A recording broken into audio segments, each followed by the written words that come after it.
So ano nga ba yung iba't ibang way to earn on Crush Life? Gems by the way ang kailangan natin para maka-cash out tayo. At ang iba't ibang way to collect gems is una, by getting gift. Yan yung mas malaki or pinakamalaking earnings talaga. Siyempre pag binagsak talaga sa iyo ng sambiglaan, okay, gems talaga siya automatically. So, wala na kayong kaagad i-receive pa doon. So, tinatawag natin yung regular gift dito na deluxe gift. The other one is lucky gift, which is mas maliit yung percentage niya. So, yung regular gift or deluxe gift, ang host share po natin doon is 70%.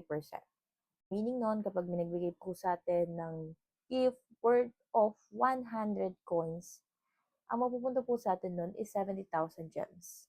30%, of course, pupunta yun sa company, doon din kinukuha yung share na napupunta sa agency ninyo. And as a host, you don't have to worry or you don't need to be bothered regarding sa commission ng agent ninyo kasi host kayo. Doon naman po sa Lucky Gift, ang host share po natin doon is 3 to 4%. Bakit mas mababa? Kasi from the word lucky, may chances po na yung mga nagsisend po noon is lumaki yung kanilang coins. And by the way guys, pwede nyo palang sendan ng gift ang sarili ninyo.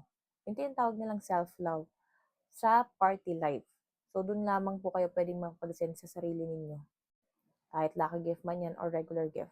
Pangalawang way para makakollect ng gems or makakuha ng gems is by task. So, meron din po tayo ditong basic salary which is called silver and golden host. Pero dito, may quota po ito ha, hindi lang to basta ganda lang. If you're planning to join, message your agent guys. So, may mga iba't ibang task and tumataas din po yung ating task reward. Syempre, pag nakakuha tayo ng gift. And it was based in 7 recent days. So, marami na akong videos or vlogs regarding on how to explain 7 recent days. Pero kung nalilito kayo, you don't have to worry, gagawin ko ulit kayo. Another thing is yung invite. So, kahit hindi kayo agent, maaari kayong kumita ng up to $200 per invite. Ipapagamit nyo lang po sa kanila or pagda-downloadin nyo sila ng application using your link.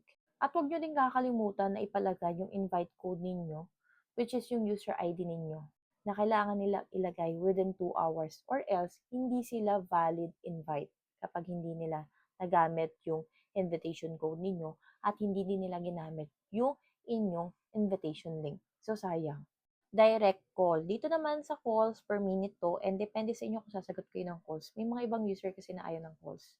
So, kahit kayo po yung mag-initiate nun, at the end, yung male user pa rin po yung makakaltasan nun. Tips, kapag may nag-game sa live mo at may nanalo, may makukuha kang tips. So, maraming way kumita, basta sipagan nyo lang. Ganun lang yun.